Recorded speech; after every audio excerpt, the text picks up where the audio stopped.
What defines family? Is it the name you carry, the blood running through your veins, or the walls that confine you? In a grand plantation house in Alabama, these questions were never meant to be asked. But when a secret held behind locked doors, whispered conversations, and carefully orchestrated lies begins to unravel, the very foundation of what seemed like an untouchable legacy starts to crack. This is the story of a bloodline that couldn't be erased, no matter how deeply it was buried. A story where truth lived in the mirror, in the curve of a jaw, in the color of eyes that shouldn't have matched. And when that truth finally surfaced, it didn't just destroy reputations. It shattered the carefully constructed reality of everyone who thought they knew who they were. What would you do if you discovered that the person serving you at the table was your own flesh and blood? The Belmont estate stretched across nearly 800 acres of rich Alabama soil, where cotton grew thick and white under the relentless southern sun. The main house stood 3 stories tall, with white columns that reached toward the sky like declarations of permanence and power. Inside, crystal chandeliers caught the afternoon light, casting prismatic shadows across mahogany furniture imported from Europe. Charles Belmont inherited the estate in 1847 from his father, along with everything that came with it: the land, the debts, the reputation, and the 83 enslaved people whose labor kept the empire functioning. Charles was a man of contradictions. Educated at Harvard, well-read in philosophy, yet perfectly willing to maintain the brutal system that enriched him. He told himself he was a benevolent master, better than his neighbors who used the whip liberally. He provided adequate food, didn't separate families unnecessarily, and even allowed religious gatherings on Sundays.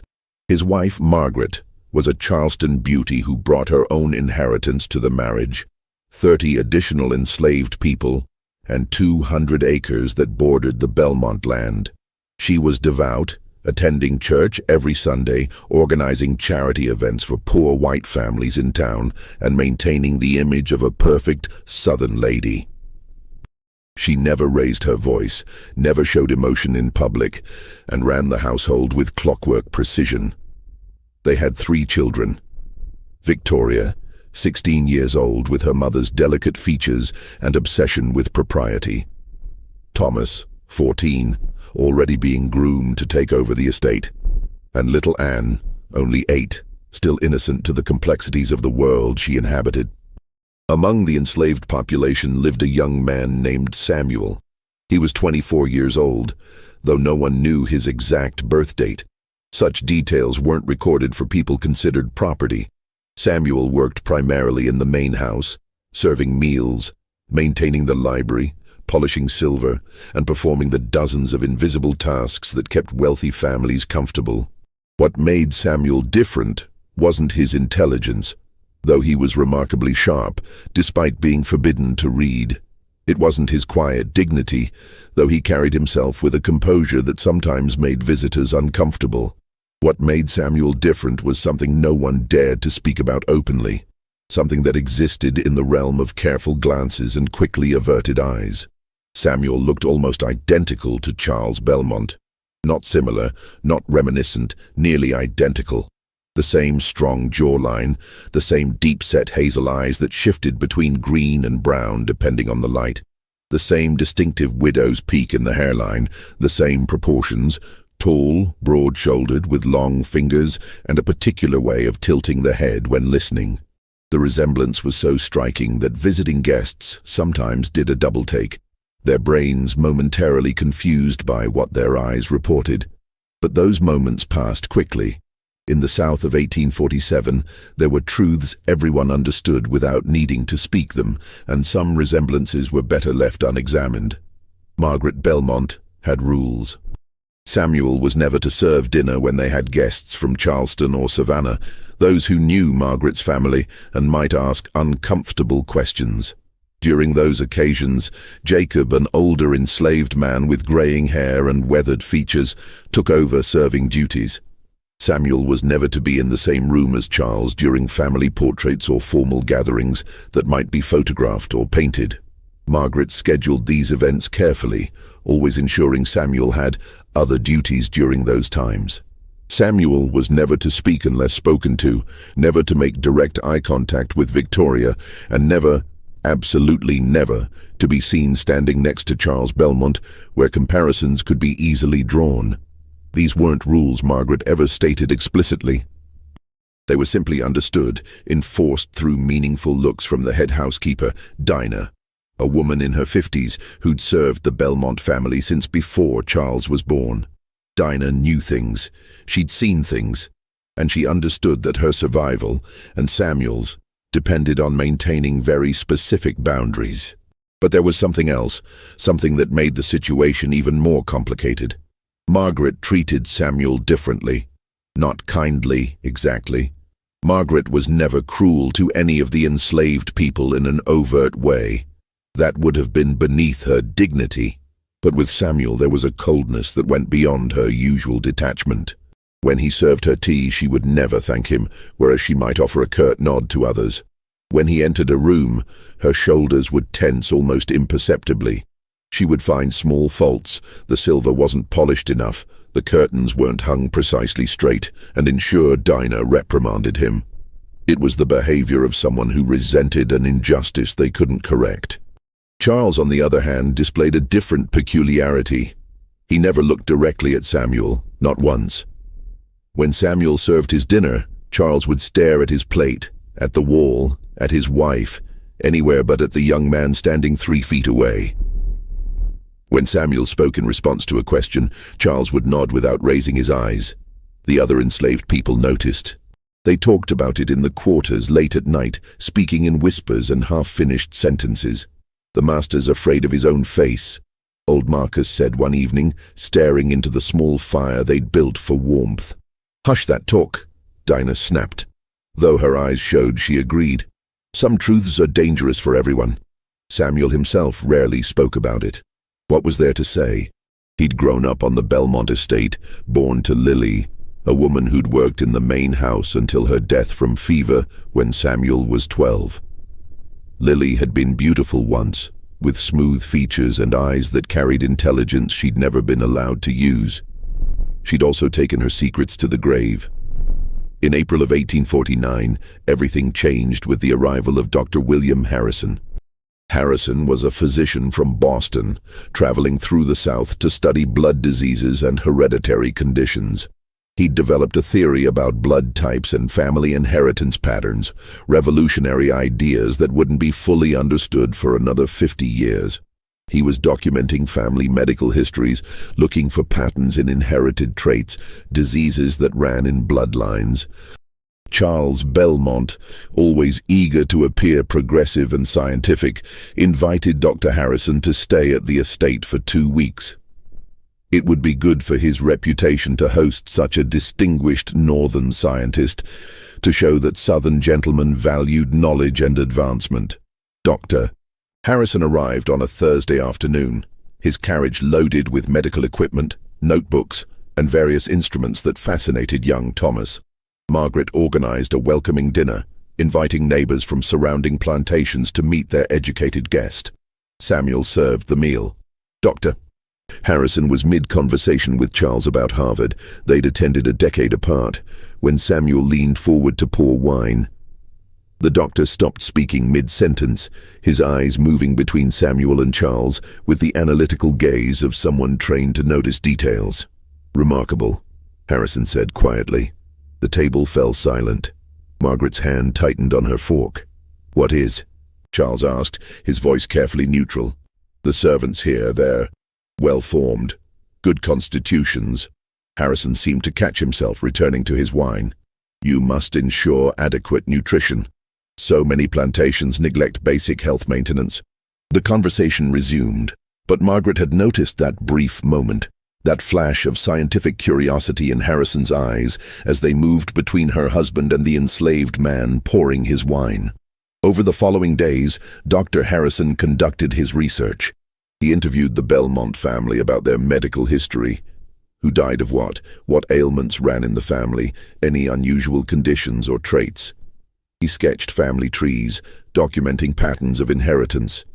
Margaret watched nervously as he worked, finding excuses to be present during his interviews, subtly steering conversations away from certain topics. On the fifth day, Harrison asked Charles an unexpected question during their afternoon conversation in the study. "Your father, did he maintain detailed records of the plantation? Medical records, birth records, that sort of thing?" "Some," Charles replied cautiously. "Why do you ask?" "I'm interested in hereditary patterns across generations. Sometimes studying the health of an entire estate population can reveal fascinating patterns." Harrison smiled pleasantly.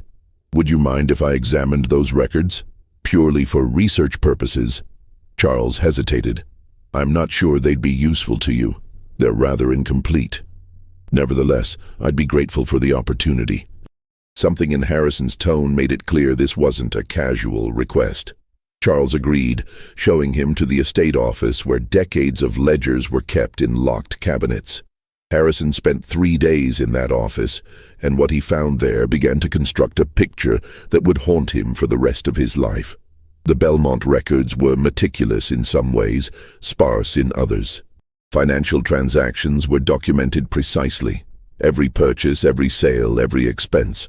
Birth records for enslaved people were noted, but usually just Lily, female infant, born March, or Marcus, male infant, born to Sarah.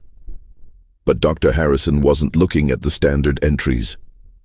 He was looking at the gaps, the inconsistencies, the places where the careful record-keeping suddenly became vague. In March of 1825, there was an entry. Lily, aged 16, assigned to house duties. In December of 1825, several pages had been torn out. The ledger jumped from December 3rd to December 28th with no explanation. In January of 1826, there was a brief note, L, confined to quarters, illness. In April of 1826, male infant born, healthy. No mother listed, no name given, just that single line, unusual in its brevity.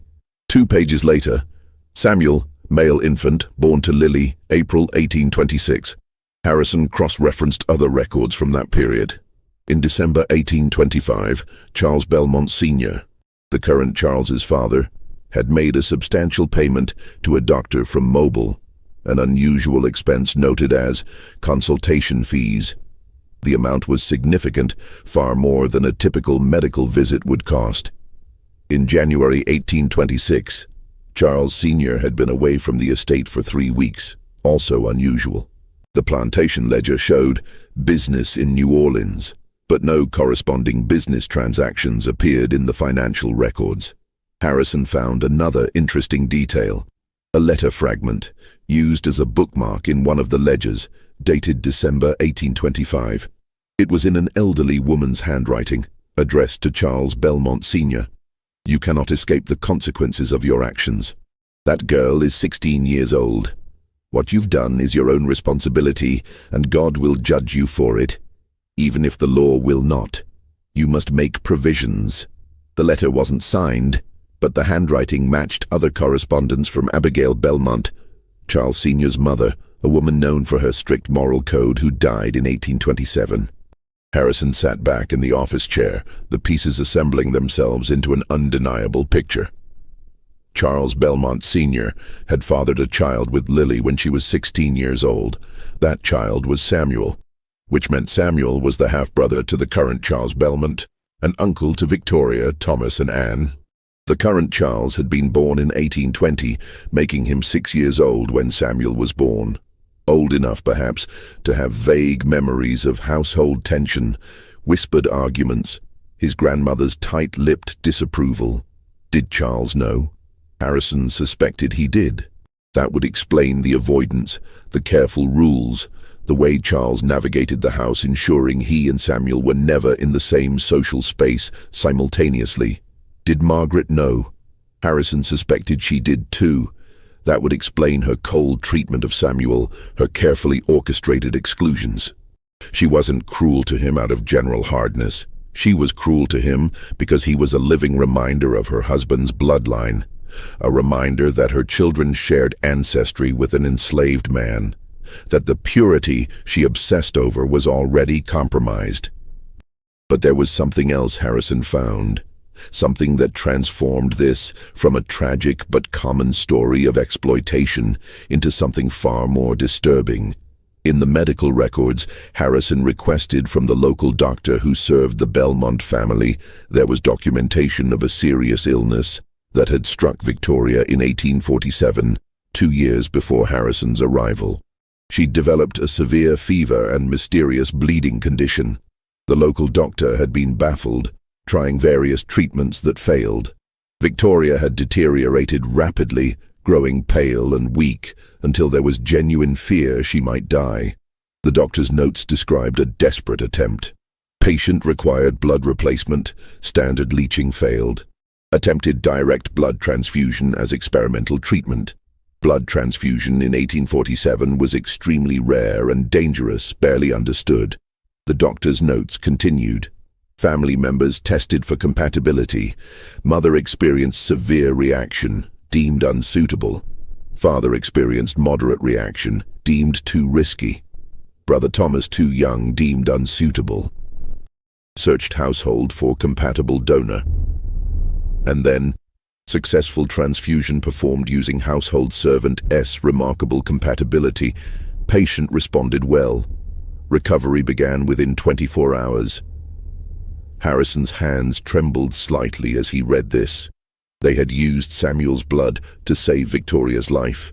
In 1847, medical science didn't understand blood types.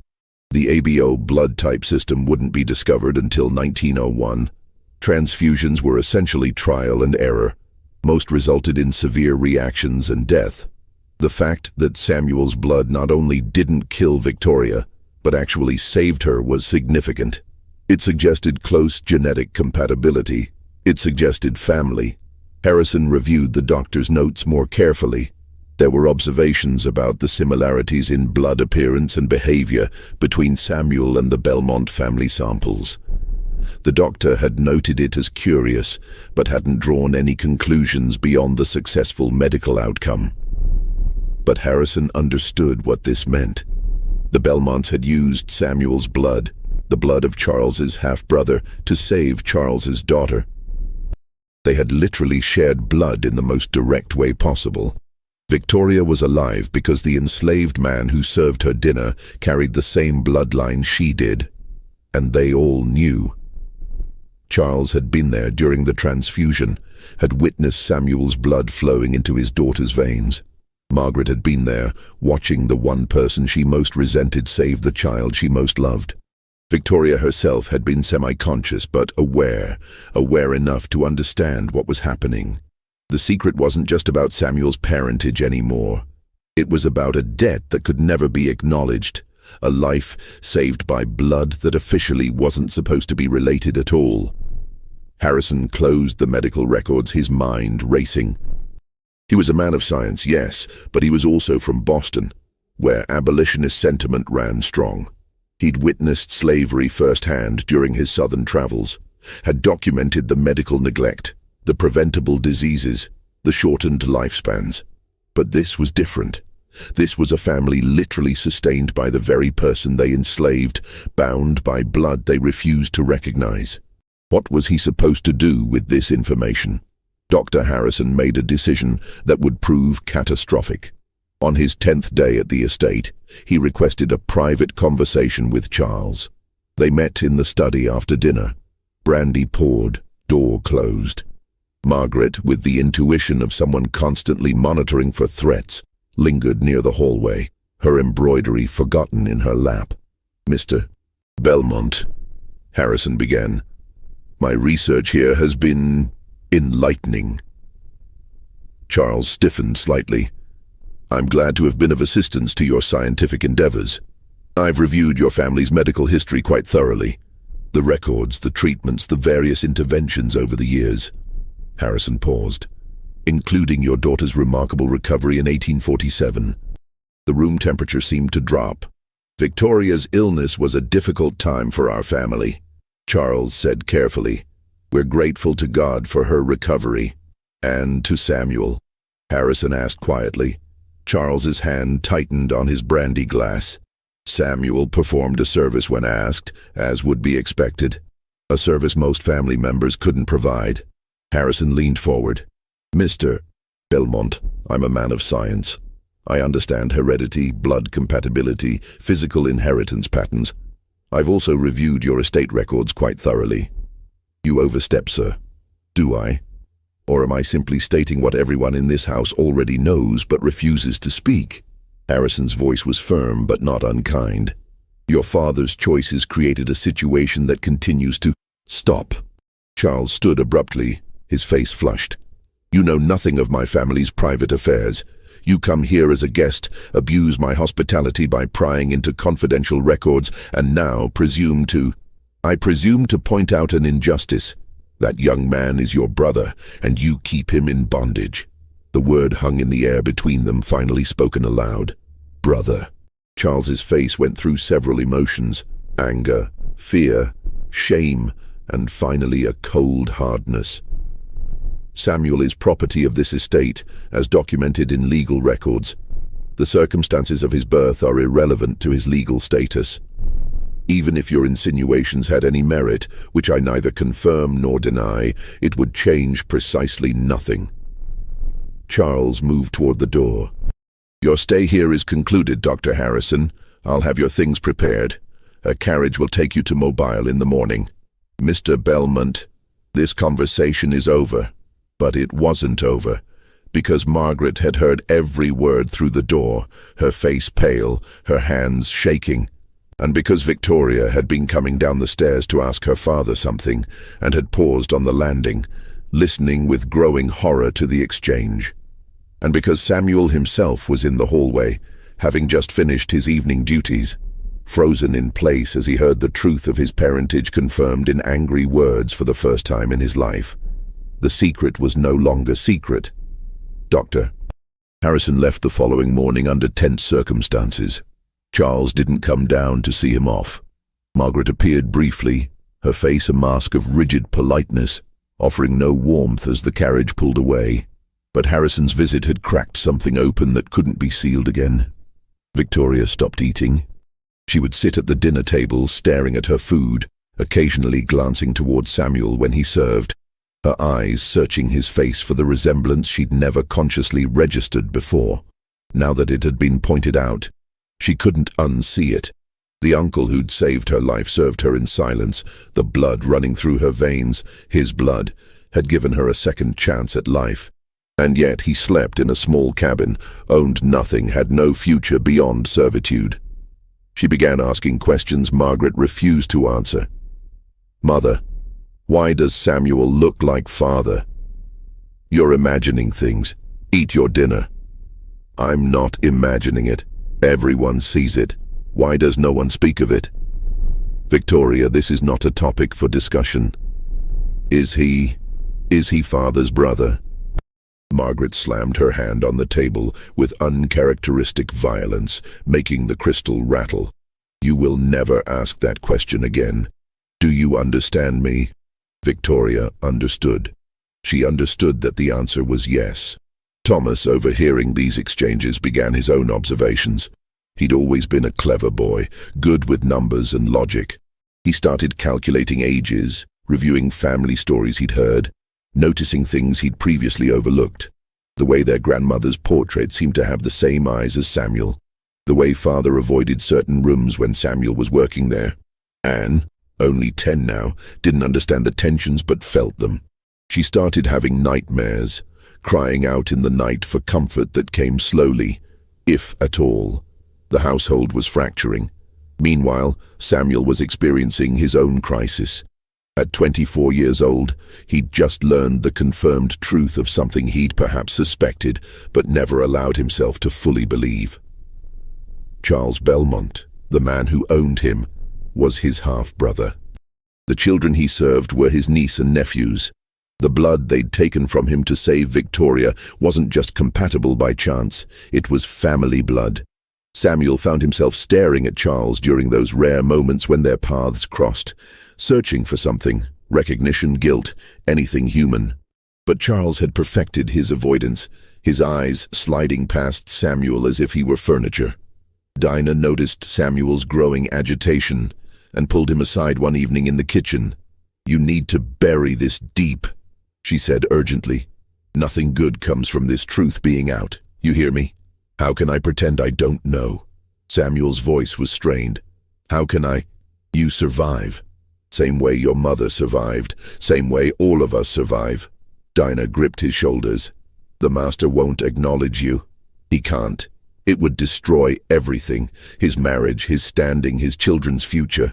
And if you push it, if you make it impossible for him to ignore, he'll solve the problem the only way he can.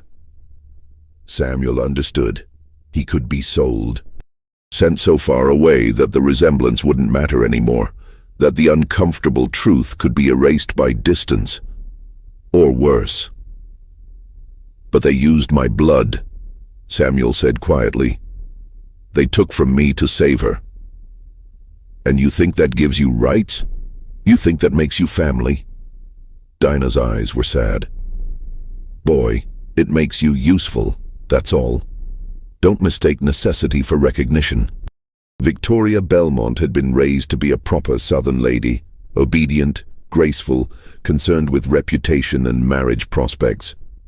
At 18 years old in 1849, she should have been focused on the upcoming social season, on which young men from good families might court her. Instead, she was consumed by moral crisis.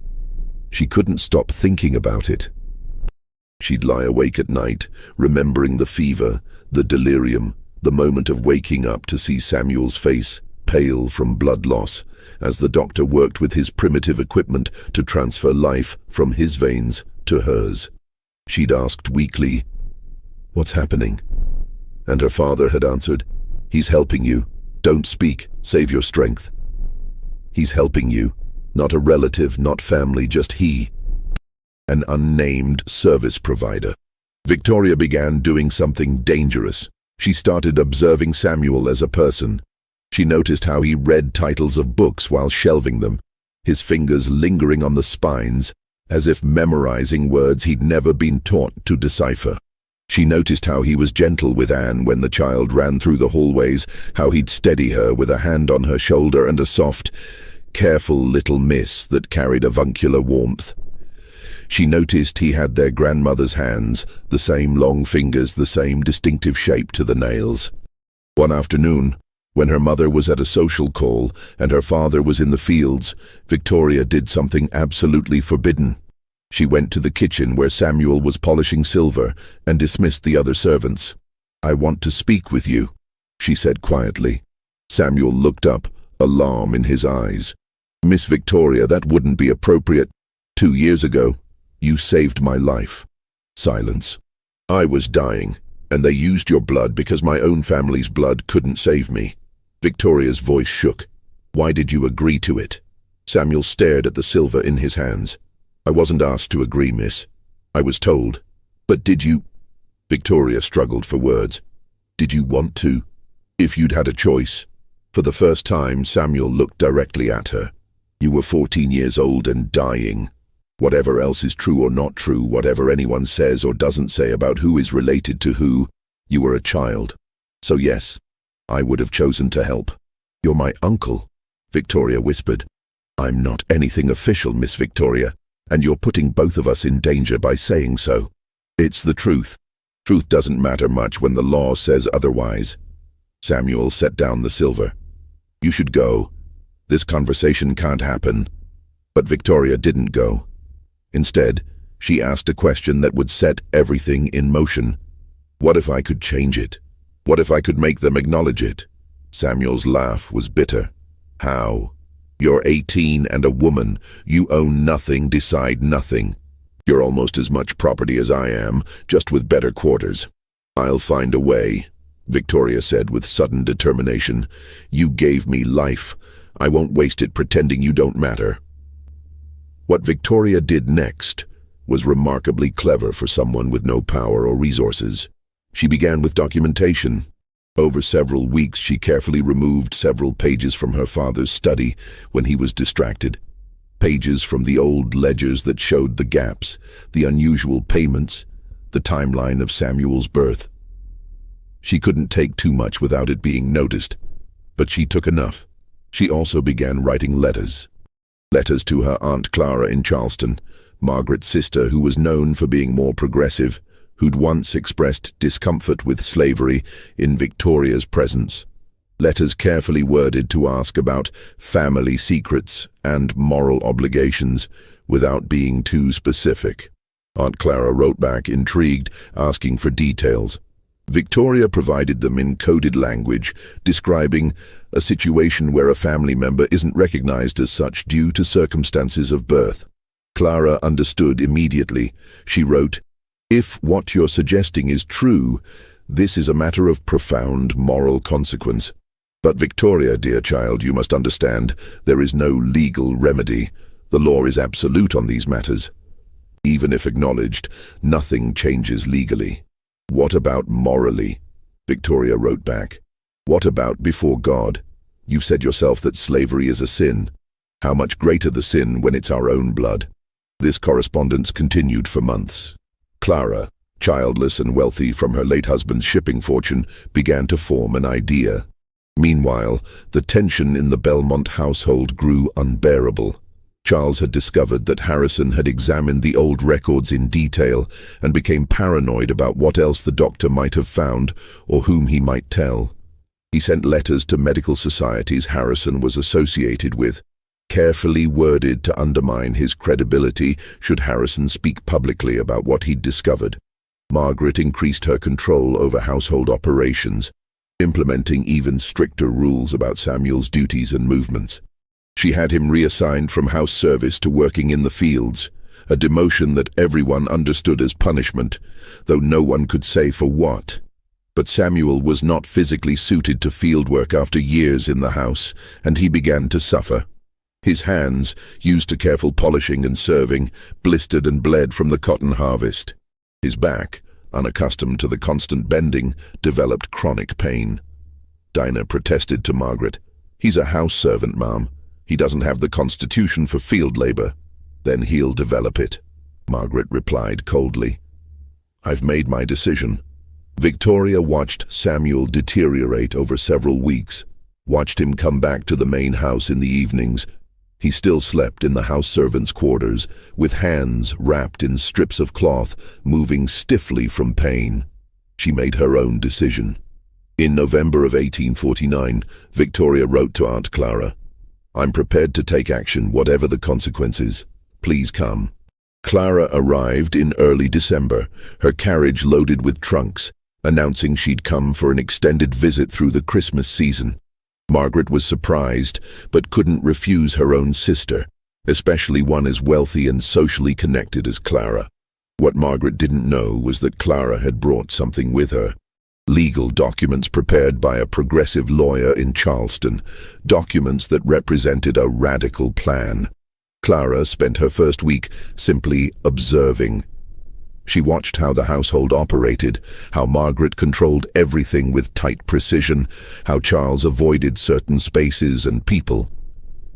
She watched Samuel, noting the resemblance that was so obvious it was almost absurd that everyone pretended not to see it. She also spent time with Victoria, who explained everything in whispered late-night conversations in her bedroom. "Are you absolutely certain about this?" Clara asked her niece. "If we proceed, there's no going back. Your mother will never forgive you. Your father might disown you. Society will turn against you.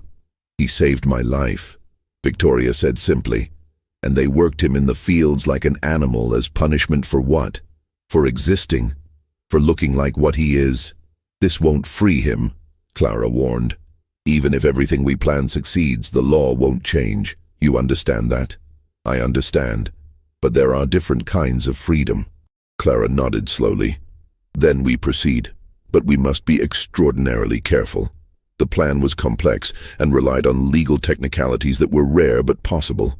Clara would purchase Samuel from Charles. This in itself wasn't unusual. Family members sometimes sold enslaved people to each other for various reasons. Charles would have no particular reason to refuse a good offer from his sister-in-law. Once Samuel was Clara's property, she would take him to Charleston. South Carolina law, while still maintaining slavery, had provisions that allowed for voluntary enslavement, a legal status where an enslaved person could theoretically choose to remain enslaved rather than face the dangers of being free black in the South. More importantly, the same legal framework had a rarely used provision allowing for manumission under specific conditions, including being transported to a northern state. Clara would take Samuel to Pennsylvania, where she had connections to abolitionist communities. There, she would free him legally and help him establish a new identity. Victoria's role was different. She would create undeniable public documentation of Samuel's parentage and the blood transfusion before he left. Not to change his legal status, that was impossible, but to create a historical record, something that couldn't be erased or denied by future Belmont generations. It was revenge in a way, revenge against a family that valued reputation above all else. A permanent stain on the Belmont name that would exist in official records, accessible to historians, genealogists, anyone who looked carefully enough. The plan was dangerous, potentially deadly if handled wrong. But Clara was wealthy enough to be semi-untouchable, and Victoria was determined enough to accept the consequences. They began in mid-December of 1849. Clara approached Charles casually one afternoon as he reviewed accounts in his study. "Charles, I have a proposition for you." He looked up, distracted. "Yes?" "I'm in need of a personal manservant for my household in Charleston. Someone trained, competent, capable of managing a large house." Clara settled into a chair. "I notice you have a young man here, Samuel, I believe, who seems quite capable." Charles froze, his pen stopping mid-stroke. "I'd like to purchase him," Clara continued smoothly. "I'm prepared to offer above market value. Say, $1,200. It was indeed above market value, significantly so. Charles could use the money. The plantation always needed capital. But he stared at Clara with suspicion. "Samuel is adequate at his duties here. I'm not certain I wish to sell him." "Come now, Charles. You have plenty of house servants. Margaret mentioned you recently assigned him to fieldwork anyway, so clearly he's not essential to household operations." Clara smiled pleasantly. $1,200 is generous. Take it as a gesture of family goodwill. Charles felt trapped. Refusing a generous offer from his sister-in-law without good reason would raise questions. He couldn't say, "I can't sell him because he's my half-brother and having him nearby is complicated enough," without explaining a refusal. "I'll consider it," he finally said. "Wonderful. Shall we say you'll give me your answer by the end of the week?" For that evening, Charles discussed it with Margaret in their bedroom. "She knows," Margaret said immediately. Victoria told her, "This is some plot." "A plot to do what? Buy him and take him to Charleston? That solves our problem." "Does it?" Margaret's eyes were hard. "Or does it put him in the hands of someone who might free him, might give him education, might create an even bigger scandal than his presence here?" "Clara wouldn't. She's your sister. She's always been too soft on the slavery question. You know she supports gradual abolition." Margaret paced the room. "If she takes him, we lose control of the situation entirely." "We don't have control now," Charles said tiredly. "Harrison knows. Victoria knows. Probably half the household knows. The secret is out, Margaret. The best we can do is manage it. By selling him to my sister. By removing the visible reminder of my father's indiscretion." They agreed to the sale. Charles told himself it was a business decision, nothing more. But when he signed the bill of sale 3 days later, his hand shook slightly, the ink blotting. Samuel was informed he'd been sold and would be leaving for Charleston after Christmas. He received the news in silence, his face unreadable.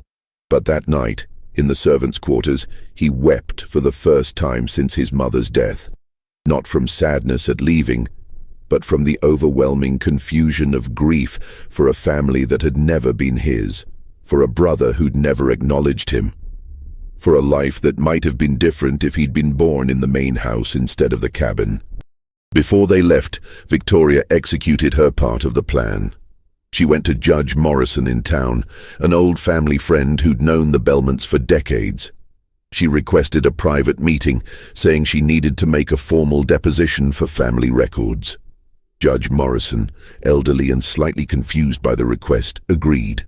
Such depositions were sometimes made for inheritance purposes or family history documentation. Victoria arrived with written testimony she'd prepared meticulously. I, Victoria Belmont, being of sound mind, do hereby testify to the following facts for the historical record. In October of 1847, I suffered a severe illness that brought me to the point of death. The attending physician, Dr. Robert Matthews of Willow County, attempted various treatments that proved unsuccessful. As a final experimental measure, Dr. Matthews attempted a blood transfusion, a rare medical procedure. My mother, Margaret Belmont, was tested and found incompatible. My father, Charles Belmont, was tested and found moderately compatible, but the doctor deemed the procedure too risky. The enslaved person Samuel, property of the Belmont estate, was tested and found highly compatible. The transfusion was performed successfully, and I credit my survival to this intervention. I further testify that Samuel bears remarkable physical resemblance to my father and to my paternal grandmother, the late Mrs. Abigail Belmont. This resemblance has been noted by numerous household members and visitors over the years. It is my belief, based on documented timelines in estate records and confirmed by investigation of family correspondence, that Samuel is the biological son of my grandfather, Charles Belmont Sr., and the enslaved woman Lily, who died in 1838. This would make Samuel my father's half-brother and my biological uncle. I make this testimony not to challenge any legal arrangements, as I understand the law is absolute in these matters, but to ensure that the truth is preserved for historical record, and to acknowledge that the blood flowing through my veins, blood that saved my life, is the blood of a man denied his rightful place in our family. Signed this 22nd day of December, 1849, Victoria Belmont. Judge Morrison read the document slowly, his face growing increasingly pale. Miss Victoria, do you understand what you're creating here? Yes, sir. A truthful record. This will destroy your family's reputation. Your father will be... My father already knows the truth, Judge Morrison. So does my mother. So does everyone who looks carefully. I'm simply ensuring it can't be conveniently forgotten. Your marriage prospects are less important than doing what's right. The judge stared at her for a long moment. He was old, had lived through enough years to see the cracks in the system he'd helped enforce. He thought about his own compromises, his own moral flexibility in service of social stability. Finally, he notarized the document. This will be placed in the county records, he said quietly. It will exist permanently. Good. Victoria walked out of that office feeling lighter than she had in months. She knew what was coming. Her parents' fury, social ostracization, possibly being sent away to distant relatives. But she'd done it. She'd made the truth official.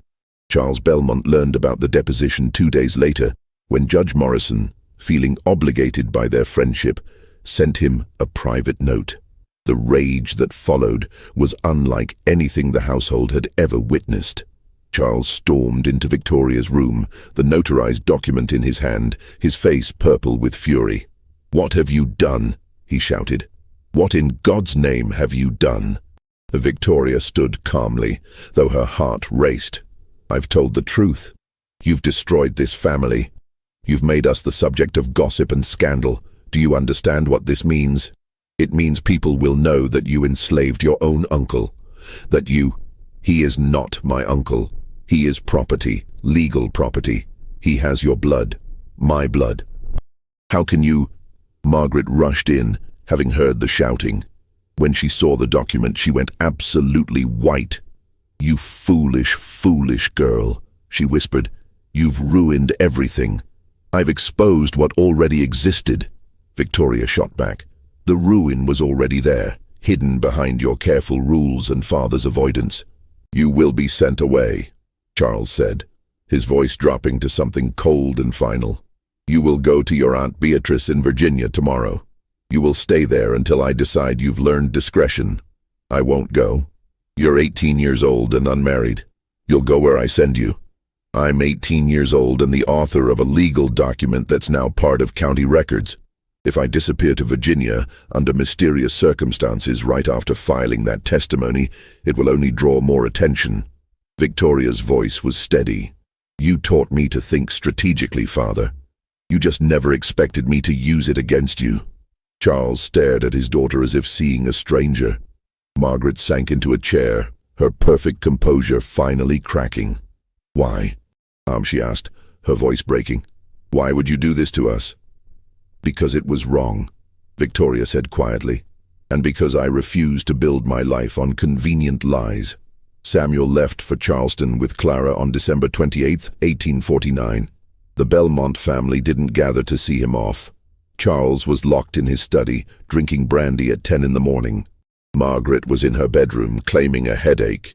Thomas and Anne watched from an upstairs window, confused by the tensions they didn't fully understand. Only Victoria came outside. She approached the carriage where Samuel waited, his few possessions in a small bag. I don't know if what I did helped or made things worse for you, she said quietly. Samuel looked at her for a long moment. You tried to make it right. That's more than anyone else ever did. Aunt Clara will take care of you. She's taking me north, to freedom. Samuel glanced back at the house. That's more than I ever expected. It's less than you deserve. Maybe. Samuel's expression was complicated. Miss Victoria, when you look in the mirror, you'll see my blood in you. Remember, it made you strong enough to do this. That's worth something. Clara called from the carriage. We need to go. The ferry won't wait. Victoria watched the carriage pull away, watched until it disappeared down the oak-lined drive. She didn't cry. She'd already spent all her tears. Behind her, she heard her father's study door slam. The fight that followed lasted weeks. Victoria was confined to her room, her meals brought by servants who weren't allowed to speak to her. Letters from Aunt Clara were intercepted and destroyed. Charles contacted every eligible family within 200 miles, making it clear that Victoria was emotionally unstable and not suitable for marriage. He was systematically destroying her future as punishment for her rebellion. But Victoria had expected this. She'd made her choice knowing the cost. What she didn't expect was Thomas's reaction. Thomas was 16 now, old enough to understand the full implications of what Victoria had exposed. At first, he'd been angry with his sister for bringing shame to the family. But as weeks passed and he watched his parents' increasingly unhinged behavior, he began to question everything he'd been taught. He snuck into Victoria's room one night, evading their mother's surveillance. Is it true? He asked without preamble. Is Samuel really grandfather's son? Victoria, pale from weeks of isolation, nodded. The records prove it. The resemblance proves it. The blood transfusion proves it. Then we enslaved our own uncle. Yes. Thomas sat on the edge of her bed, his head in his hands. How do we live with that? Father seems to manage, Victoria said bitterly. Father is drinking himself unconscious every night. Mother hasn't smiled in a month. You're locked in here like a prisoner. Anne keeps asking what's wrong and no one will tell her. Thomas looked up. This isn't managing, this is falling apart. Good, Victoria said fiercely. Maybe it should fall apart. Maybe it was built on things that deserved to collapse. Thomas left without responding, but something had shifted in him. Over the following months, he began his own investigation. He read his grandfather's old letters, reviewed estate records, talked to elderly enslaved people who'd been on the plantation for decades. Each piece of evidence confirmed what he already knew. His grandfather had fathered a child with a 16-year-old enslaved girl. Rather than free the child, he'd kept him enslaved. When grandfather died, the property had passed to Charles, along with the land and the debts and the silver. Charles had grown up knowing, or at least suspecting, and he'd done nothing. He'd kept his own half-brother in bondage, had taken his blood to save Victoria, and then punished him by sending him to brutal field work when the secret threatened to become public. The weight of this knowledge fundamentally changed Thomas. He stopped participating in family prayers, stopped pretending things were normal. He became quiet, withdrawn, prone to long walks alone. Margaret noticed. The girl has poisoned your mind, she told him one evening. Victoria told the truth, Thomas replied. "That's not poison. The truth is dangerous when it destroys good order." "Maybe the order wasn't that good." Margaret slapped him, the sound sharp in the quiet parlor. It was the first and only time she'd ever struck one of her children. She immediately burst into tears, not from remorse, but from the realization that she was losing control of her family, that the careful structure she'd maintained was disintegrating. In March of 1850, a letter arrived from Clara. It was addressed to Victoria, but intercepted by Margaret, who read it with shaking hands. "Dearest Victoria, our friend has arrived safely in Philadelphia. The journey was long, but without incident. He is staying with associates of mine, good people who are helping him adjust to his new circumstances. The legal process was completed successfully in Pennsylvania. He is now a free man under Northern law, though we both understand he can never safely return south. He asked me to convey his gratitude to you. He says you gave him something he never expected to have. Acknowledgement. Even if it came at great personal cost to you, he wants you to know it mattered. He's learning to read now. The first book he requested was a Bible, which he says his mother once described to him. The second was a medical text. He wishes to understand the process that saved your life. He has chosen a new surname for his freedom papers, Freeman. He knows it's common, but he says it represents exactly what he is now. With love, Aunt Clara." Margaret read the letter 3 times, each reading fueling her fury. Samuel was free. The man who represented her husband's shameful bloodline, who'd been a constant reminder of her family's moral compromise, was now beyond her reach, living freely in the North, learning to read, claiming a dignity that the entire Southern social structure said he had no right to possess. And Victoria had made it possible. Margaret made a decision that night. She would erase Victoria from the family, just as they'd tried to erase Samuel. She began spreading rumors through her social network that Victoria had become mentally unstable, prone to delusions and inappropriate fixations. She contacted convents in Louisiana and Georgia, institutions that took in troubled young women from good families for indefinite stays. Charles, drowning in alcohol and self-loathing, offered no resistance to Margaret's plans. But before Margaret could execute her plan to send Victoria away, something unexpected happened. Judge Morrison died. Judge Morrison passed away peacefully in his sleep in April of 1850 at the age of 74. The funeral was well attended. He'd been a pillar of the community for decades. But at the reading of his will, there was a surprise provision. The judge had left a sealed letter to be delivered to the Alabama Historical Society upon his death. The letter contained copies of Victoria's deposition, along with supporting evidence from plantation records that the judge had apparently requested and copied before he died. The letter also contained the judge's own testimony. "I have served the law for 50 years, and I have made compromises with my conscience in service of social stability. But there are truths that deserve to be preserved, even when they are uncomfortable." The attached documents detail a situation where legal ownership conflicted with biological reality and moral duty. They describe how the Belmont family of Willow County maintained a man in slavery who was, by blood, a member of that same family. I submit these documents not to challenge the legal system, but to ensure that future generations, should they examine the institution of slavery with clearer eyes, will have evidence of its profound moral corruptions, including the enslavement of one's own kin. This is my testimony, and I stand by its accuracy. Judge William Morrison, April 1850. When this became known, and in small communities such things always became known, the social consequences for the Belmont family were devastating. They weren't ostracized completely. They were too wealthy and powerful for that. But they became subjects of gossip, speculation, and moral judgment. Families that might have courted Victoria's hand made it clear their sons weren't interested. Business partners became suddenly distant. Church ladies whispered. The perfect facade Margaret had maintained for decades crumbled in weeks. Charles retreated entirely from social life, managing the plantation from his study, seeing no one outside the immediate family. His drinking increased, his health deteriorated. Margaret became brittle and harsh, her previous controlled coldness transforming into something sharper. She fired servants for minor infractions, implemented stricter controls, and began attending church 3 times per week, as if piety might restore what had been lost.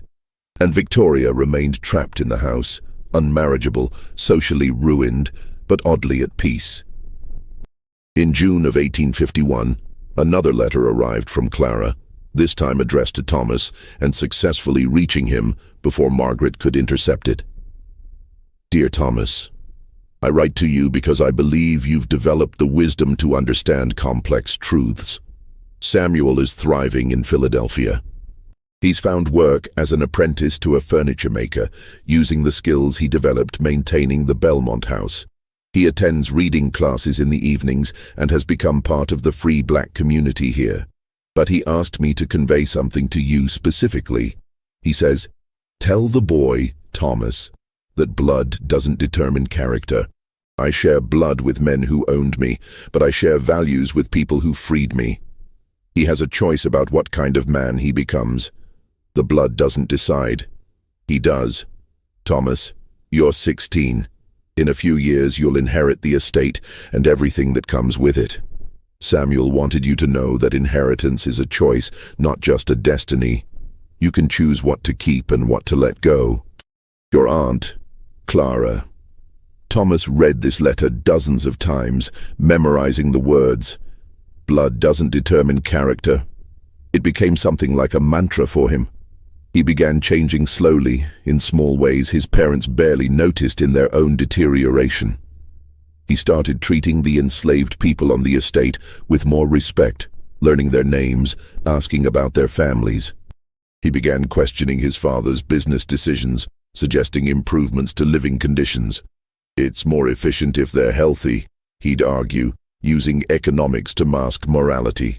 Charles, too drunk and depressed to fight much, often gave in. By 1852, Thomas was essentially managing the plantation. Charles was a ghost in his own house, haunted by guilt, alcohol, and the public knowledge of his family's shame. Margaret had withdrawn into religious mania, hosting prayer groups, donating money to missionary societies, seeking some kind of redemption through performance of piety. Victoria remained unmarried, now 21, past the prime age for marriage. She spent her time reading, writing, and teaching Anne about the realities of the world they lived in, lessons in truth rather than the comfortable lies their mother preferred. And in Philadelphia, Samuel was building a life. He'd married a free black woman named Ruth, a seamstress with her own business. They had a small house in a mixed neighborhood. Samuel had finished his apprenticeship and was working as a skilled furniture maker, his pieces known for their quality craftsmanship. He'd created a family on his own terms, a family that claimed him fully. In 1853, Charles Belmont fell seriously ill. The doctor diagnosed it as liver disease, almost certainly from years of heavy drinking. Charles deteriorated rapidly, his skin taking on a yellowish tint, his body weakening until he could barely leave his bed. Thomas, now 20, managed everything: the plantation, the finances, his mother's increasingly erratic behavior, his sister's welfare. On a July evening when Charles knew he was dying, he called Thomas to his bedside. Margaret was at church. They were alone. "There are things you need to know," Charles said weakly, "before I'm gone." "I know about Samuel," Thomas said quietly. "Everyone knows now. Not just about him. About the choices I made." Charles struggled to breathe. "My father put me in an impossible situation. When he died, Samuel was 10 years old. I was 27, newly married to your mother. The estate was in debt. I had responsibilities. You could have freed him. And done what? Sent a 10-year-old into the world alone? Free black children had no prospects, no safety. He'd have been re-enslaved by someone else or starved." Charles coughed painfully. "I told myself I was protecting him by keeping him here." "Were you?" Charles closed his eyes. "I don't know. I stopped knowing what was true and what was convenient somewhere along the way." When Victoria got sick, you used his blood. I did. And I've never felt more like a monster. Charles's voice broke. He saved my daughter, and I couldn't even acknowledge him. I couldn't even say thank you. Because saying thank you would mean admitting the relationship, and admitting the relationship would mean admitting you'd done wrong. Admitting everything I'd built was wrong. Charles opened his eyes, looking at his son. Thomas, when you inherit this place, you'll face the same choices, the same system, the same impossibilities. I'll make different choices. Will you, when it's your children's futures at stake, your reputation, your economic survival? Charles grabbed Thomas's hand with surprising strength. The system doesn't forgive morality, it punishes it. Then the system should change. Charles laughed bitterly. You sound like the abolitionists. It'll take a war to change this, boy. Maybe not in my lifetime, but in yours. And when it comes, this whole world will burn. He died 3 days later, at the age of 47. His final words incoherent mumblings about blood and brothers and debts unpaid. At 20 years old, Thomas Belmont inherited a plantation, 83 enslaved people, substantial debts, and a family reputation in tatters. The first thing he did was review every record his father and grandfather had kept. He understood now that history was what you documented, what you preserved or destroyed. His grandfather had tried to erase Samuel by keeping minimal records. Victoria had countered by creating undeniable documentation. Thomas decided to continue Victoria's approach, create truthful records. He began documenting everything about the people enslaved on his property, full names, family relationships, skills, histories. He recorded births with both mother and father listed when known. He recorded deaths with causes and details. He created a comprehensive record of lives rather than just property inventories. His mother was horrified. You're making them seem like people. They are people, Mother. You know what I mean? You're creating documents that could be used against us. Against us? Or as evidence of truth? Margaret had no answer to that. Thomas also began changing operations. He couldn't free anyone. The law was absolute, and doing so would bankrupt the estate and leave him unable to help anyone. But he could improve conditions. Better housing, better food, access to medical care, keeping families together, allowing limited education for children. He knew these were small mercies within an immoral system. He knew he was still complicit. But he also knew that immediate, total abolition wasn't within his power. The law, the economy, his responsibilities to his family all constrained him. I'm trying to be less evil, he confessed to Victoria one evening. I know that's not the same as being good. It's more than father managed, Victoria replied. In 1854, Victoria finally received permission to correspond directly with Aunt Clara and Samuel. The letters that went back and forth over the next few years created a strange kind of relationship. Family members separated by law and distance, connected by blood and circumstance. Samuel wrote about his life, his furniture business growing, Ruth giving birth to a daughter they named Grace, his involvement with the Underground Railroad helping others escape bondage, his continued education. Victoria wrote about the plantation, the changes Thomas was implementing, their mother's declining health, Anne's education, the rumors of sectional conflict growing between North and South. They never used the words uncle and niece in the letters, some caution still operating even at distance.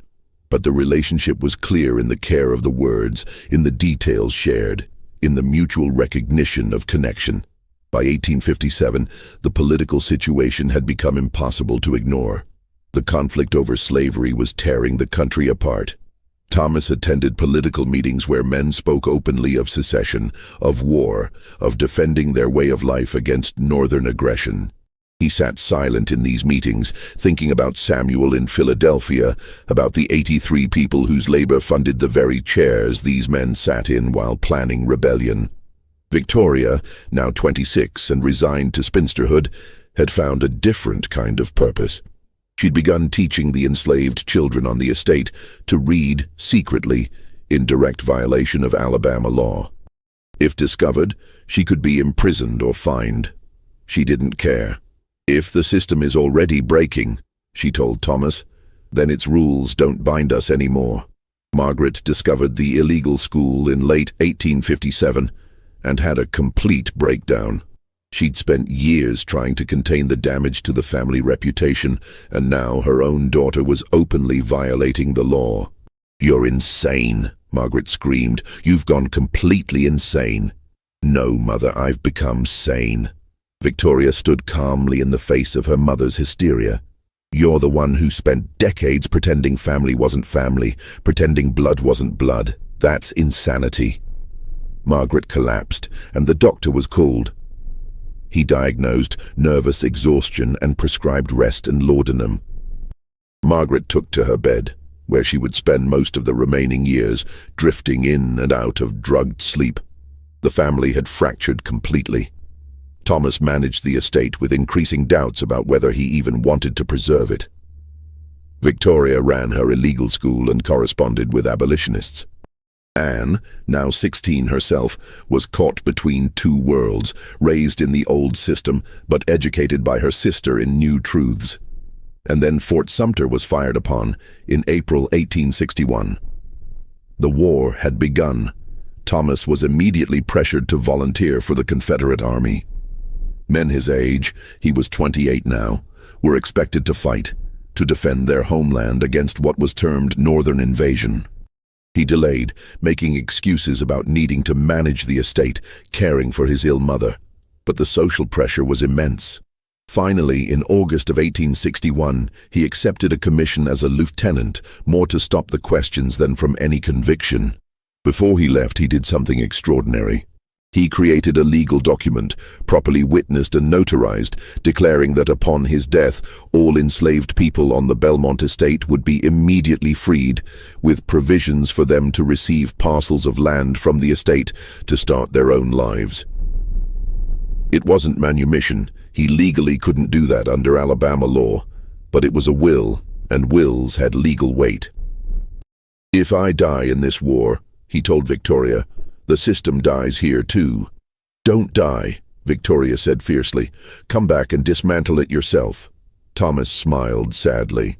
"I'll try." He left for the war, and Victoria was left alone to manage the plantation with their increasingly unstable mother and teenage Anne. The war years were brutal. Food became scarce. The plantation's production dropped as more enslaved men were conscripted for military labor. Victoria struggled to keep everyone fed, walking a line between maintaining the estate and her growing belief that the entire system deserved to collapse. Letters from Thomas came irregularly. He was fighting in Tennessee, then Virginia, then Georgia. His letters grew darker, describing horrors he didn't have words for, questioning everything he'd been raised to believe. "I'm fighting alongside men who own no one, who are poor as dirt, who are dying to preserve a system that only benefits the wealthy," he wrote in 1863. "What are we even doing? Who does this serve?" And then, in July of 1863, a different kind of letter arrived, not from Thomas, but from his commanding officer. Thomas had been severely wounded at Gettysburg. The letter was clinical. Lieutenant Thomas Belmont had sustained serious injuries during the battle's second day. Shrapnel wounds to the abdomen, significant blood loss, infection likely. He was in a field hospital in Virginia, condition critical. Victoria read the letter 3 times before its meaning fully penetrated. Thomas was dying. She went immediately to her mother's room, where Margaret lay in her laudanum haze. "Thomas is wounded, severely. We need to go to him." Margaret's eyes focused slowly. "Virginia. We can't travel to Virginia. There's a war. He's dying, Mother. Then we'll pray." Margaret closed her eyes again. "God's will be done." Victoria stared at her mother's diminished form, then made a decision. She would go herself. The journey north was dangerous and complicated. Rail lines were disrupted by the war. Roads were unsafe. Victoria sold jewelry to fund the trip, obtained papers declaring her purpose as family emergency, and set out with Dinah as her only companion. They reached the field hospital in early August, a nightmarish place where hundreds of wounded men lay in crowded conditions, many beyond help. Thomas was conscious but weak, his abdomen wrapped in blood-stained bandages. The doctor took Victoria aside. "Infection has set in. He's lost significant blood. We have limited medical supplies. I'm sorry, Miss Belmont, but there's little we can do. Make him comfortable. That's the best option now. There's no treatment, nothing you can try. Not with our resources here. In a proper hospital, perhaps, but even then." The doctor trailed off. The prognosis was clear. Victoria sat with Thomas, holding his hand, watching him fade. He was semi-conscious, drifting in and out, sometimes lucid and sometimes delirious. In a moment of clarity, he gripped her hand. "The will, you found it?" "Yes, it's safe. Make sure it stands, no matter what Mother tries." "I will. And Victoria, tell Samuel. Tell him I understood. Eventually. Tell him I'm sorry it took me so long. You can tell him yourself when you recover." Thomas smiled weakly. "Don't lie to me. We both know." That night, Victoria sat in the nurse's area, thinking about blood. About how Samuel's blood had saved her 6 years ago. About how Thomas was dying now from blood loss. About how there was someone in Philadelphia whose blood was family blood, the same bloodline as Thomas. It was insane. It was impossible. Philadelphia was hundreds of miles away. There was a war. The logistics were impossible, and yet... Victoria found paper and wrote frantically, explaining the situation, begging for help. She sent the letter express to Clara's Philadelphia address, paying extra for fastest delivery. "Please," she wrote, "if there's any possibility, any chance, I'm begging you, he's dying. We need Samuel." She had no real hope the letter would arrive in time, or that Samuel would come even if it did. She was asking him to risk his freedom, to travel back into Confederate territory where he could be re-enslaved, to save the brother who'd inherited his bondage. Why would he come? Samuel received the letter 4 days later. He sat in his Philadelphia workshop, sawdust on his clothes, Victoria's desperate words in his hands. Ruth watched his face as he read. "What is it?" "My half-brother is dying in Virginia. Victoria is asking if I'll come." Ruth's eyes widened. "The brother who enslaved you? The brother who freed me, eventually, or enabled it at least." Samuel set the letter down. "They need blood, for a transfusion, like they did with Victoria." "Samuel, no." Ruth gripped his arm. "You can't go south. If they catch you, if anyone realizes you're a freed slave in Confederate territory, they'll re-enslave you, or worse. There are bounty hunters, slave catchers. I know." "Then you know you can't go." Samuel looked at his wife, then at the letter, then out the window at the free streets of Philadelphia, where he could walk as a man, not property. "He's dying," Samuel said quietly. "He's not your responsibility. He's my brother. He owned you." "I know." Samuel stood, began pacing. "Believe me, Ruth, I know. I know what they did. I know what they took from me. But he's also the one who stopped fighting when Clara wanted to buy me. He's the one who let me go. That's not the same as making it right." "No, but it's something." Samuel stopped pacing. "And Victoria, she sacrificed everything for me. Her reputation, her future, her family's standing. She made my existence official, acknowledged, recorded. She didn't have to do that." Ruth's eyes filled with tears.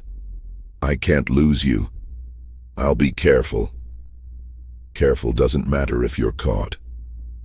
They argued for hours. But Ruth knew her husband, knew the code of honor that guided him even when it cost him. He'd risked his own safety dozens of times helping escaped slaves through Philadelphia. He'd given his blood before to save family that didn't acknowledge him. He would go. Samuel left the next morning with Clara, who'd offered to escort him and provide cover. She would claim he was her servant if questioned. They had papers forged by abolitionist contacts, documents declaring Samuel as property of Clara Hayes, traveling under her protection. The irony of using false enslavement papers to travel safely wasn't lost on either of them. The journey took 8 days through war-torn country. They were stopped twice by Confederate patrols, but Clara's Charleston accent and imperious manner got them through. Samuel played the role of submissive servant, eyes down, silent, everything he'd been taught before freedom. Each moment he had to perform that submission was agony. They reached the Virginia Field Hospital on August 19, 1863. Victoria was sitting beside Thomas's bed when Dinah came to fetch her. "Miss Victoria, you need to come." Victoria found Samuel and Clara in the hospital's receiving area. For a moment, she couldn't speak, overcome by the reality that he'd actually come, that he'd risked everything. "You came," she finally whispered. "You asked," Samuel replied simply. There was no time for lengthy reunions. Thomas had deteriorated further. The infection was overwhelming his system. The doctor was skeptical about the transfusion attempt. "I've performed 2 this month. Both patients died. The procedure is simply too risky, too imprecise." "He's dying anyway," Victoria said. "What does he have to lose? And this man—" The doctor gestured to Samuel. "He's willing?" "I am," Samuel confirmed. The doctor shrugged, too exhausted from months of wartime medicine to argue. "Very well. I'll need several hours to prepare." They performed the transfusion that evening in a corner of the hospital, using the same primitive equipment that had been used for Victoria years before. Samuel lay on a cot beside Thomas, tubes connecting their arms, watching his blood flow into his brother's body. Thomas was barely conscious, but at one point his eyes opened and focused on Samuel's face. "You came," he whispered. "Of course I came. I'm sorry. For everything. For—" "Save your strength," Samuel interrupted gently. "We'll talk when you're better." "If I'm better." "When?" Samuel insisted, squeezing his hand. "You don't get to die before making those changes you promised." Thomas managed a weak smile before drifting back into unconsciousness. The transfusion took 2 hours. When it was done, Samuel was weak and dizzy, having given more blood than was probably safe. Clara and Victoria helped him to a recovery area. "Now we wait," the doctor said. "If he survives the night without reaction, he has a chance." They kept vigil together, Victoria, Clara, Dinah, and Samuel. 4 people connected by blood, law, and circumstance, sitting in a Confederate field hospital while the war raged around them. "It's strange," Victoria said quietly around midnight. "6 years ago, your blood saved me. Now it might save Thomas." "Blood is just blood," Samuel said tiredly. "It doesn't carry morality, just life." "But family blood? I don't know if we're family," Samuel interrupted. "We share ancestry, that's biology. Family is something different. Family is choice and recognition and—" He trailed off, too exhausted to complete the thought. "You chose to come," Victoria said. "That's family." Clara spoke up. "Samuel has a family now, a wife, a daughter, a community that claims him fully. You should know that. He's not alone waiting for Belmont recognition." "I know," Victoria said. "I'm glad for it." As dawn approached, Thomas's fever broke. His breathing stabilized. The doctor examined him with surprise. "The infection appears to be retreating. His body accepted the transfusion well." The doctor shook his head in wonder. "Remarkable compatibility. Are you certain this man isn't family?" Samuel and Victoria exchanged glances but said nothing. Thomas survived. Over the following weeks, he slowly regained strength. Samuel stayed for 10 days until it was clear Thomas would recover, then prepared to return to Philadelphia with Clara. Before leaving, Thomas asked to speak with Samuel privately. They sat outside the hospital, 2 men who looked remarkably similar, separated by everything except genetics. "I can't undo what was done to you," Thomas said. "I can't give you back the years, the childhood, the recognition you should have had. No, you can't. But I can promise you this, when this war is over, however it ends, I will never own another human being. The Belmont estate will not continue as it was. That's easy to say if the South loses. Even if we win, Thomas said firmly. Even if somehow the Confederacy survives and slavery continues legally. I'm done with it. Samuel studied his brother's face. You mean that? I do. Your blood is in my veins now, literally. I can't pretend anymore that we're not connected. We were always connected. The blood transfusion just made it undeniable. They sat in silence for several minutes.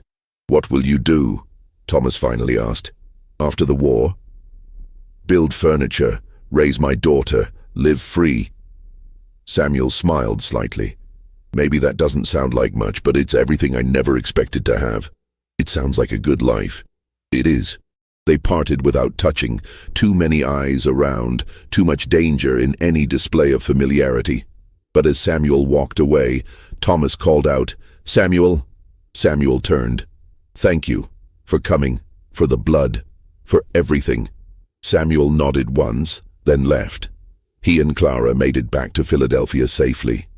The return journey was even more dangerous. Confederate deserters, Union patrols, roads destroyed by fighting. But they managed. Samuel never saw any of the Belmonts in person again. The war ended in April 1865 with Confederate surrender. Thomas returned to Alabama in June, wounded in leg and spirit, to find the plantation in chaos. The enslaved population had dispersed. Some left immediately upon hearing of emancipation. Others stayed temporarily with nowhere else to go. A few remained permanently, uncertain about how to navigate freedom after a lifetime of bondage. The main house was damaged, looted by passing troops, Union or Confederate, no one knew. The fields were overgrown. The economy had collapsed. Confederate currency was worthless. The Belmont fortune, built over generations, was essentially gone. Margaret had died during the war's final year, her heart failing in her laudanum sleep. Anne had married a local merchant during Thomas's absence, seeking stability in a collapsing world. Victoria, now 34, was still there, managing what remained, trying to help the newly freed people navigate their new reality without resources or preparation. Thomas kept his promise. He sold parcels of land to former enslaved families at minimal prices, providing what little capital he could scrape together to help them start. He didn't have much to give. The plantation was in massive debt, but he gave what he could. It's not enough, he told Victoria. Nothing I do will ever be enough. No, she agreed, but it's better than nothing. They wrote to Samuel informing him of the war's end, of the changes, of their mother's death. Samuel wrote back, his letter formal but not unkind. I'm sorry for your loss. Whatever Margaret's faults, she was your mother, and grief is grief. I'm glad the war is over. I'm glad the system has ended, at least legally. I know the reality is more complicated. Freedom without resources isn't much freedom. Thomas, I appreciate your efforts to make amends. I recognize they come at personal cost, but I want you both to understand something. I don't need Belmont recognition anymore. I needed it once, desperately, when I was young and enslaved, and believed that acknowledgement might change my circumstances. But I've built a life now without it. I'm Samuel Freeman, furniture maker, husband, father, free man. That's my identity. What happened at Belmont Estate is history. It shaped me, but doesn't define me. I hold no hatred for you personally, but I also feel no particular connection beyond shared biology. You're my blood relatives, yes, but my family is here in Philadelphia, built on choice rather than circumstance. I wish you well in rebuilding, truly, but we should let our connection remain what it is, a story from the past, documented and acknowledged, but not requiring ongoing relationship. Respectfully, Samuel Freeman. Thomas and Victoria lived the rest of their lives in the diminished Belmont house, never fully recovering financially or socially from the war and scandal. Thomas never married. He spent his years trying to make reparations in small ways, providing employment to freed people, supporting schools, testifying in legal cases about property rights for black landowners. It was never enough, and he knew it. Victoria also remained unmarried, finding purpose in teaching and in preserving historical records. She continued documenting everything, creating an extensive archive of the plantation's true history, the comfortable lies and the uncomfortable truths. Anne had 3 children and maintained distance from her siblings, embarrassed by the family's reputation. She never spoke about Samuel, never acknowledged the history to her own children. In 1878, Thomas received word that Samuel had died of pneumonia in Philadelphia at age 52. He'd left behind a widow, 3 children, and a successful furniture business that would be carried on by his sons. Thomas attended no funeral. It would have been complicated, even dangerous, given the racial climate. But he placed a notice in the Philadelphia newspaper, in memory of Samuel Freeman, formerly of Alabama, a man of character and dignity. His blood flows in the veins of those who remember him. May he rest in the peace he earned. It was the closest to public acknowledgement he could manage. Victoria died in 1889 at age 58, never having married or left Alabama. In her will, she left her extensive historical archives to the Alabama Historical Society, with instructions that they be preserved permanently. Those archives contained everything: the ledgers showing Samuel's birth, the medical records of both transfusions, Victoria's original deposition, Judge Morrison's testimony, letters between family members, Thomas's will promising freedom to enslaved people, newspaper clippings about the scandal. She documented it all, creating an unassailable historical record of what had happened. Thomas died in 1891 at age 58, alone in the decrepit Belmont house. In his final letter, written to Samuel's eldest son, he wrote, "Your father was a better man than I ever managed to be. He was denied everything: family, freedom, education, recognition, and yet became someone of genuine worth. I was given everything and still failed to be truly good. I share his blood, but I wish I shared his character. Please know that he mattered, that he was acknowledged eventually, that the debt we owed him was never forgotten, even if it could never be repaid. Respectfully, Thomas Belmont." The Belmont estate was sold in 1892 to pay debts. The house was eventually demolished in 1920. The land was divided into smaller farms, but the record survived. In the 1930s, a historian researching slavery in Alabama discovered Victoria's archives at the Historical Society. The story of Samuel and the Belmont family became a case study in academic papers about the complexities of Southern family structures, the hidden racial mixing that the South's racial ideology denied, and the moral contradictions inherent in the slave system. In 1947, exactly 100 years after the first transfusion, a medical researcher studying the history of blood transfusion procedures discovered the Belmont medical records.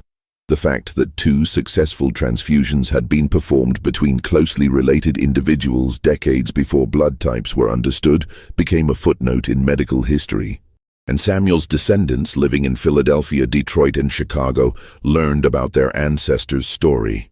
They learned about the plantation where he'd been enslaved by his own half-brother, about the blood he'd given twice to save relatives who couldn't acknowledge him, about his escape to freedom and the life he'd built despite everything.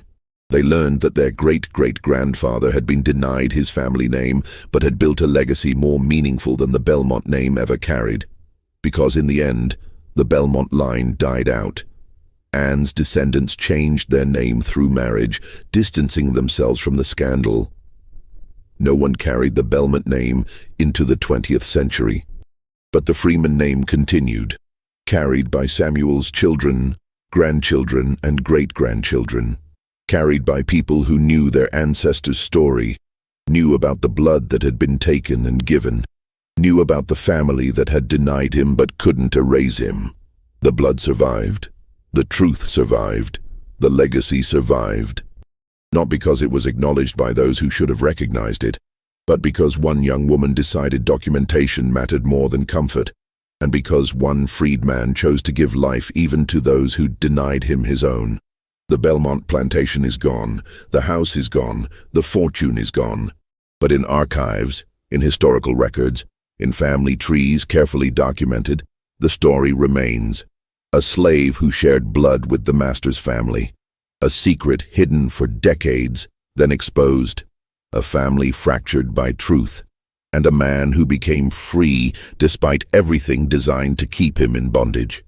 The blood they shared couldn't be denied forever, and in the end truth proved more powerful than even the law.